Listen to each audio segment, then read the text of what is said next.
All these short people. A little high, and you get mouthy. Okay. All right, it's now time to prepare in our mind, our body, and spirit for today's reading. Joyous living. Resistance is futile. Resistance is simply our unwillingness to look at or deal with something. It is futile because as long as you resist something, you are actually actively holding it in place. When you resist or push against something, you end up staying focused upon and constantly thinking about the very thing you don't like or want. Since you know that what you focus on grows, this means you are growing the very thing you are resistant to. So if you can just take these wise words into that sanctuary within for a few minutes.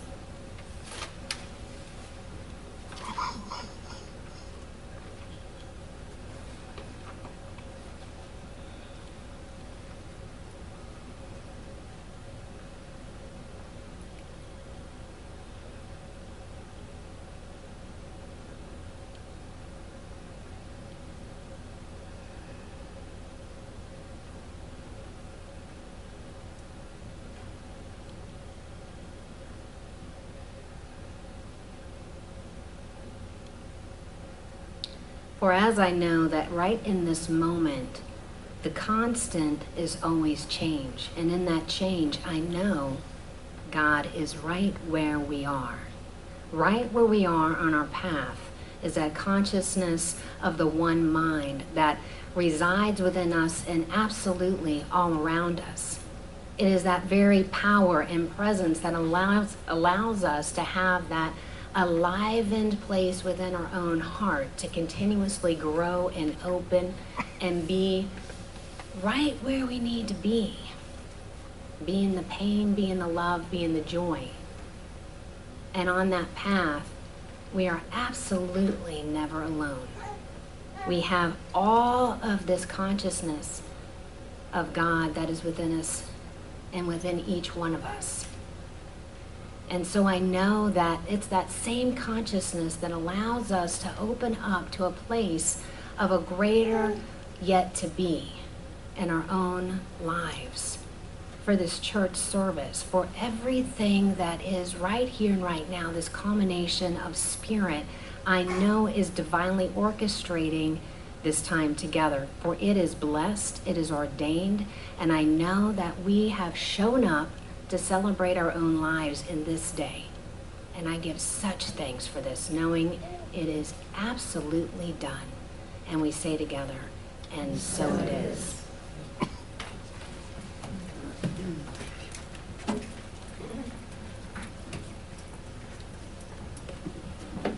You are one coordinated dude, you know that? I was sitting there thinking, how do you play two instruments at once and still keep time, you know?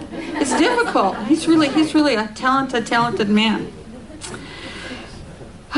So resistance is futile. You know where that came from, don't you? The Borgs. Resistance is futile. This month we've been looking at learning our lessons, living our lessons, and it's the last Sunday of the month already. I can't even believe it. But it occurred to me that all that really means is paying attention to life. You know, you don't have to go looking for lessons. They come to you. Custom crafted for you, don't they? All we have to do is pay attention and be willing to learn, and the lesson is there. The lesson is there. But as Becky sang about in the first song, we resist and resist and resist. And we try to push the lessons away, or we try to, you know, whenever something comes along that's going to be uncomfortable, we either shove it down into the recesses of our consciousness, or we try to hide from it, or we try to ignore it, or we try to run away from it. And all of that is futile. It doesn't work. It just doesn't work. It's futile because the lesson won't ever go away until we learn it. That's what I've discovered. And it just keeps returning in different nuances. Sometimes they're not nuanced at all. Sometimes they're giant, but it keeps returning until I face it and learn it. Can't ignore it or run away from it, because what we resist persists. And we're giving it our psychic energy when we try to push it away and ignore it in our own minds. You know, it's sort of like, don't think about an elephant. Don't think about, you know, that big gray thing with 4 huge trunk legs and a tiny little tail and a long proboscis and huge. Don't think about it. Don't think about an elephant. And the first thing that keeps coming into your mind is an elephant. It's the way of things. And so we are winding up, as the reading said, focused on just what we don't want and giving it all our attention. And so it persists. It gets bigger. If we push it into our shadow, of course, then it acts out and we don't even know it. So it's still with us, no matter what we do to resist the lesson, the change, the transformation that is demanding itself to be made through us. It's futile. And so why do we do it? Why do we do that? Well, I think the first reason is not a river in Egypt, it's denial. It's them, not me. This doesn't have anything to do with me. It's those people out there. If they would just stop it, things would be okay. Because in the beginning, we really don't like to hear that we are responsible for our experience of life 100%. We really don't like to hear that. It's like, that's too much. I can't handle that. The bad news is we are responsible for our experience of life 100%. The good news is we are responsible for our experience of life 100%, right? Because if we're responsible for it, if we don't like it, we can change it. We can have a new experience. It doesn't come like that, and it's not like clicking your heels together 3 times, at least most of the time it isn't, but it's possible to have a new experience of life, which is what we're all about here. Change your mind. Change your thinking, change your life. That's our sort of little motto around here. When we change our patterns of thinking, our experience of the world begins to change too. Sometimes, however, we're not sure what it is that needs changing. You know? We have blind spots about ourselves, and the reason they're called blind spots is because we can't see them, right? So sometimes we don't know, and one of the things that I've learned is that I have to take other people's input on a constant basis to see what's showing up in me that I'm blind to.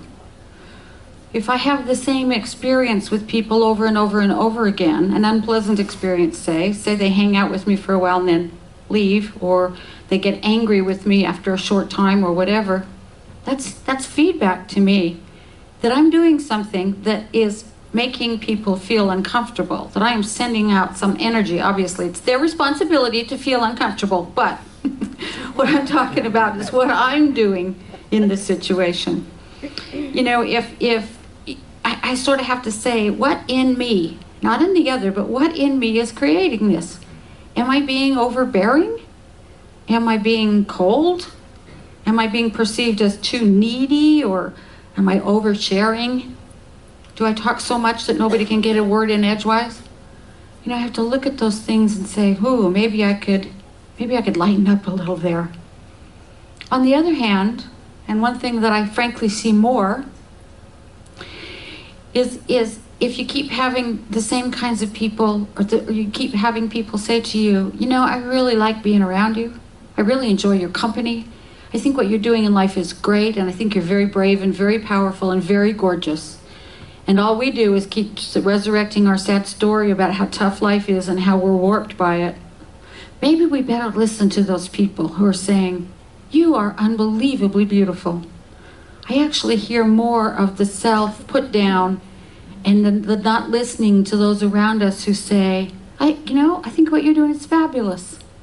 Sometimes we have to listen for that too. Either way, on either side of that coin, the message is the same. Listen, because they're telling you what you don't see about yourself. You know, you probably don't see your most beautiful spots, And you probably also don't see those spots that kind of, yeah, are still sharp corners. That's what other people's input can really do for us. Sometimes we're simply afraid of the lesson and the havoc and the change it will create in our lives. We don't know what will happen when we turn and face the current lesson. We don't know the outcome. So we're frightened about that. And we don't stop to think first. We just resist. It's an automatic thing. It happens before conscious thought, I think. We try and push this thing away.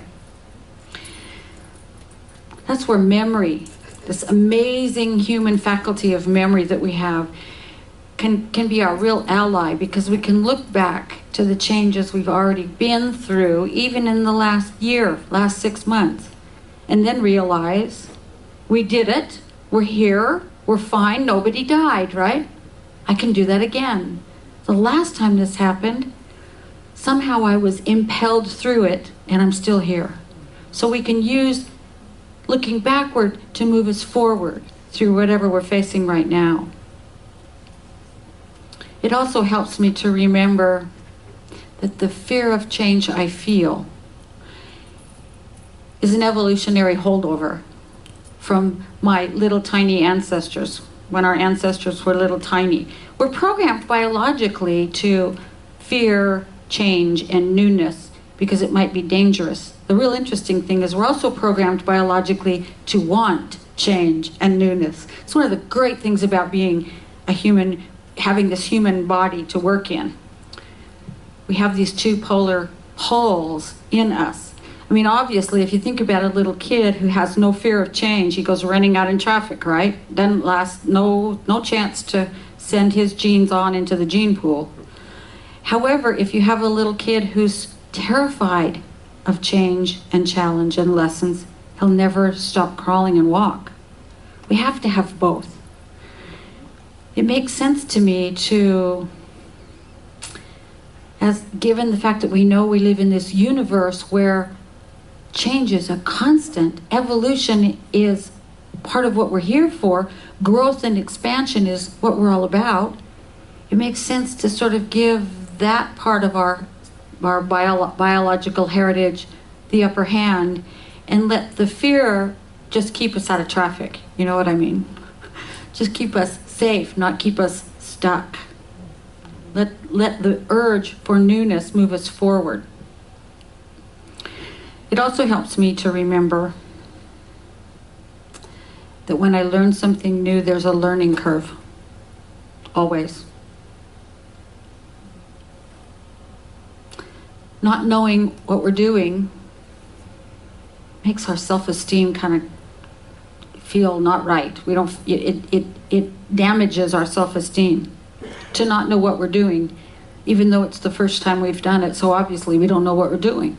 Isn't that interesting? There has to be a first time for every new action. And yet we get threatened by not looking good, not being able to show that we already know how to do this thing we've never done before. We have to just cut ourselves some slack. We really do. We just have to be easy with ourselves and say, wait a minute, if I'm going to learn to ski, I got to put, the skis on my feet and point myself down the mountain, and I'm probably going to fall and look really dorky the first time out. And that's okay. That's okay. I remember the first time I played golf, I think it was close to the last time. I was the divot queen. Wow, I never did hit the ball, but I hit the ground really well. Big clods of earth flying across the golf course, And I finally had to say, I've never done this before.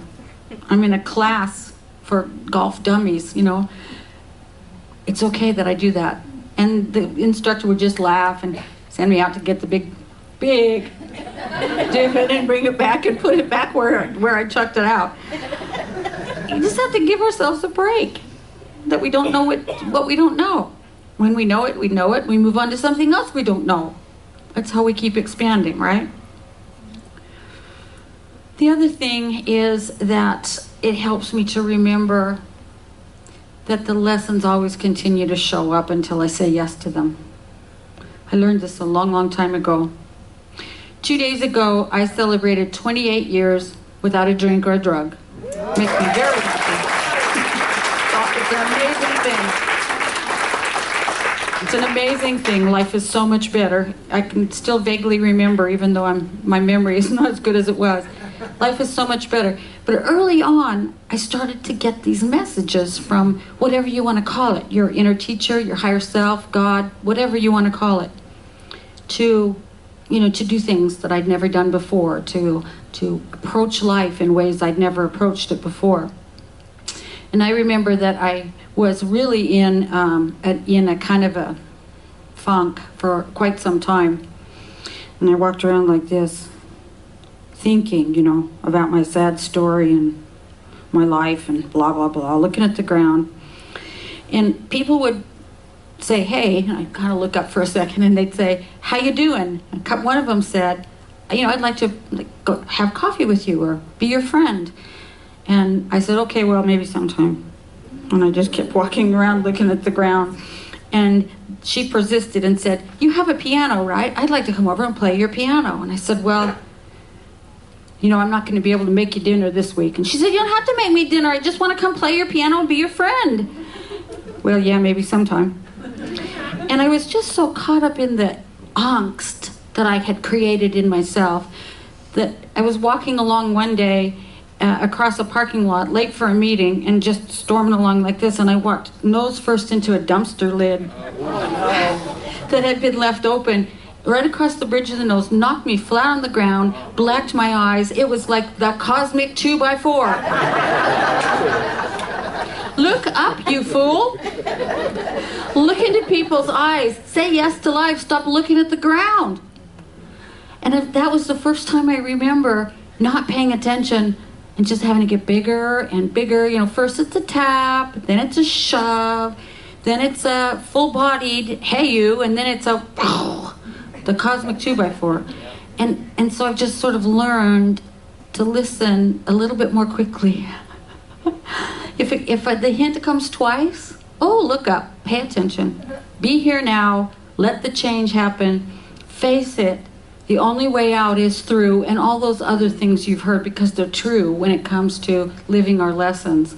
We just sort of have to remember that they're here and take a look backwards and remember that they're always gifts, even when they just look so crazy. Even when they look crazy, there's a gift in it. And if this is hard for you, use memory again and look back and see the places you walked through that were very difficult and what you got on the other side of them. Amazing things, amazing strength, amazing confidence, amazing growth, something you learned that's given you a whole bunch of pleasure in your life. There's always a good thing at the end of the lesson. As I said, they're custom crafted for us, to grow us, to teach us what we don't know already. And so if we just show up to them, and try not to turn away and run, try not to try and dodge the lesson for too long, try to avoid the cosmic 2x4, then life starts to really change in a nice way. It starts to... we start to sort of swim in this river that's always getting wider and bigger and more beautiful and more receptive and more creative and wiser, because the river is teaching us as we go along how to swim in it, how to relax and swim in it. So when we remember that resistance is futile when it comes to life lessons, then we can start to move forward with the confidence that it's okay to not know what you don't know. I mean, that's a pretty confident position if you think about it. I'm going to try this even though I've never done it before and I don't know what to do, because I'm confident that I'm going to learn how to do it, instead of I don't know how to do it, which is how I spent the first half of my life. It is about half now. Wow. Unbelievable that it's half over. Maybe not. Maybe I'll live to be 120. And so it is. No.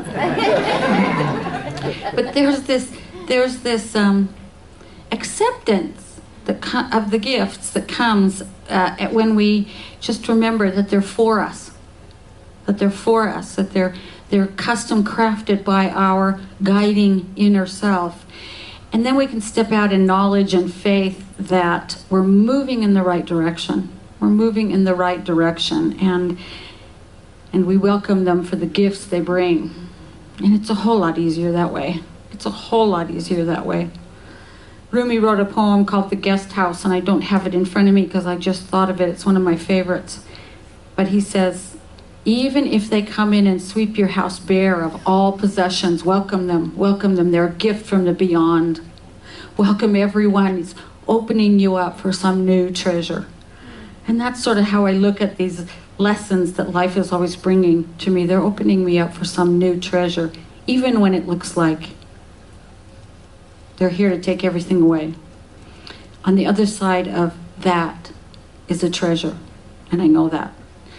And so I invite you to breathe your way into your next lesson and breathe your way through it and see if it's not true for you too.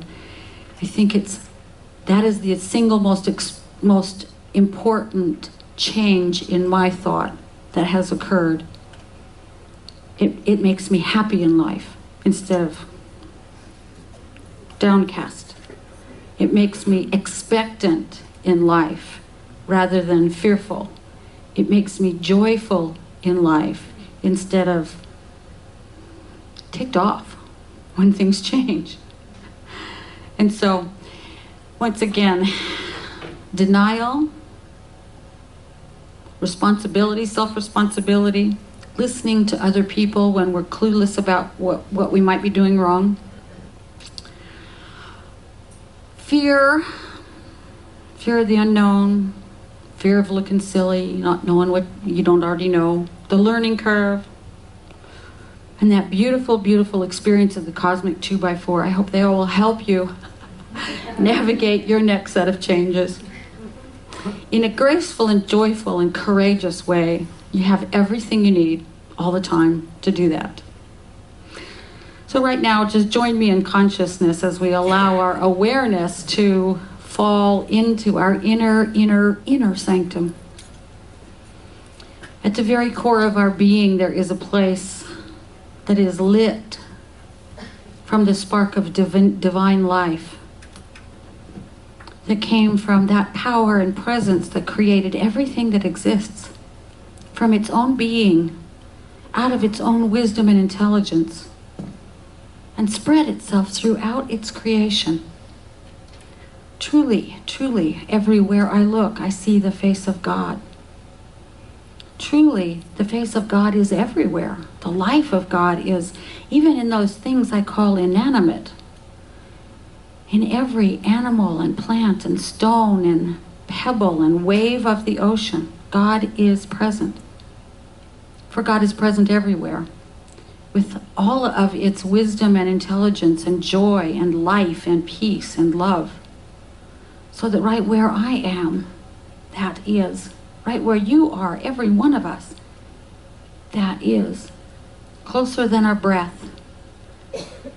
Guiding us through whatever lesson we need to know what we don't already know, to learn what we need to learn, to expand around what we need to expand around.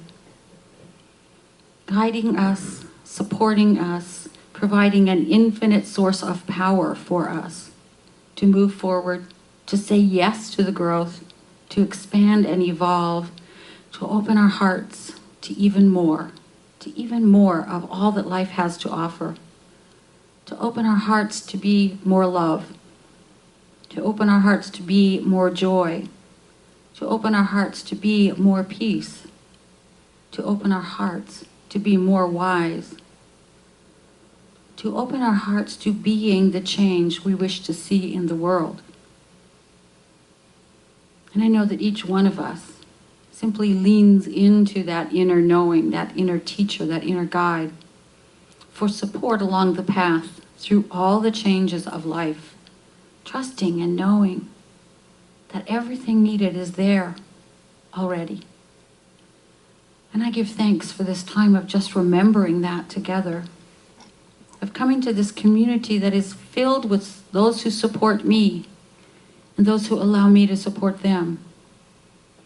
spending this time together, reflecting the divine back and forth to each other, seeing it in each other so clearly. I give thanks for all of it. And from this place of gratitude, deep gratitude, I release these words, knowing that in the mind of God, they are already so, and all we have to do is let them be.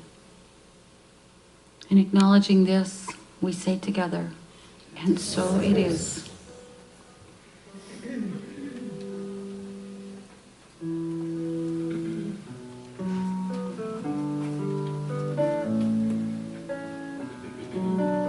I am remembering who I am. I am remembering who I am. I am remembering. I am remembering. I am remembering who I am. I am remembering who I am. I am remembering. I am remembering. I am remembering who I am. I am remembering who I am.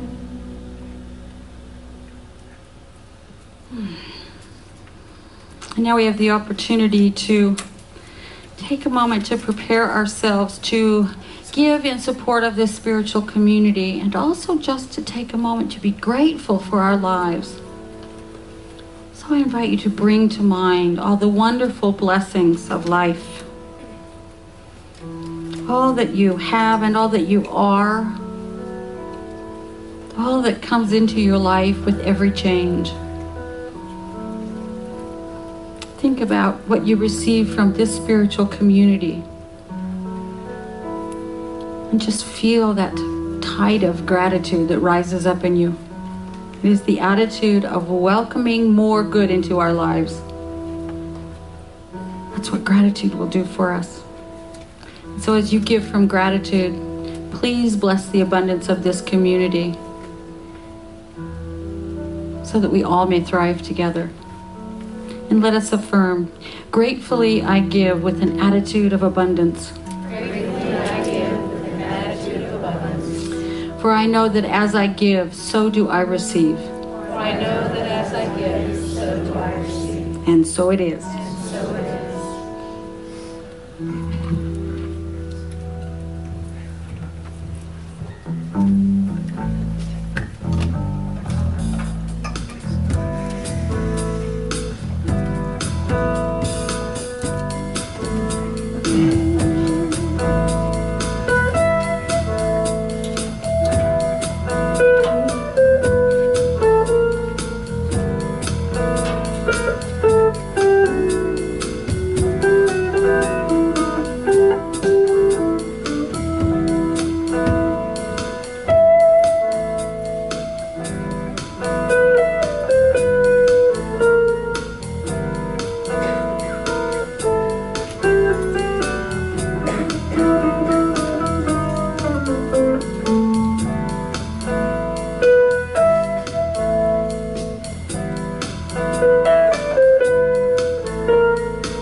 a great song.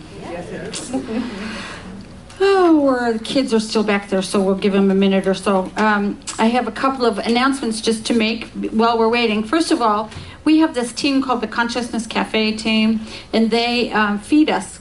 You know, sometimes it's cookies and coffee, sometimes it's a full meal. Twice a year, it's just this monumental.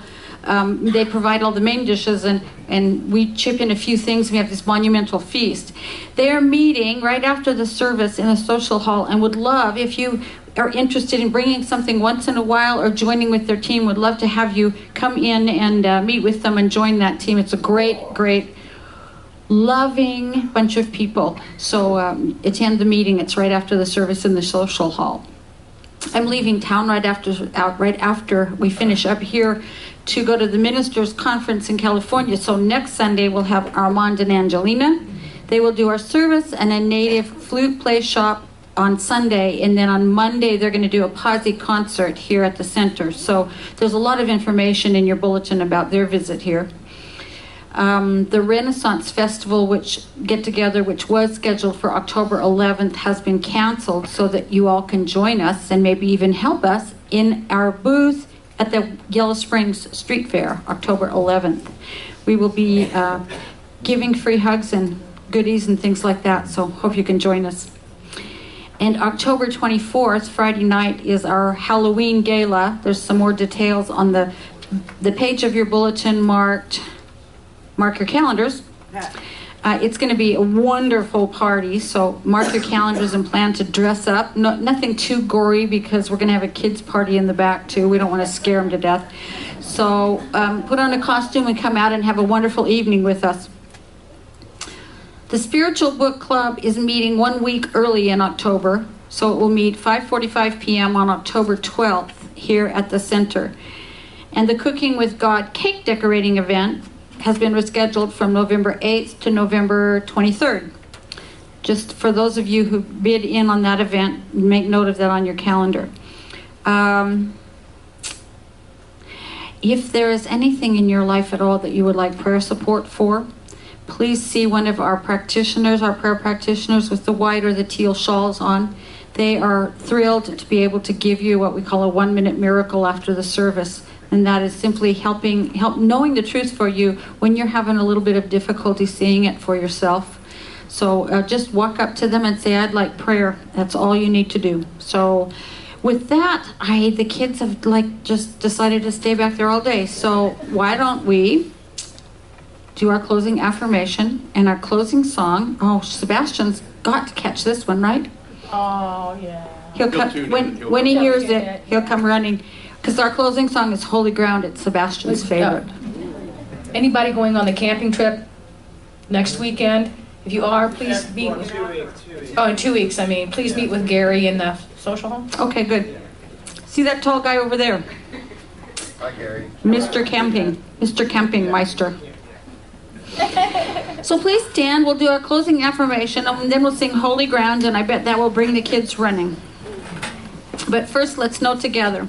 There is a song of the universe, and I sing it. There is a song of the universe, and I sing it. There is a hymn of praise, and I praise it. There is a hymn of praise, and I praise it. There is a life of joy, and I live it. There is a life of joy, and I live it. And so it is. And so it is. Have a fabulous week. All right.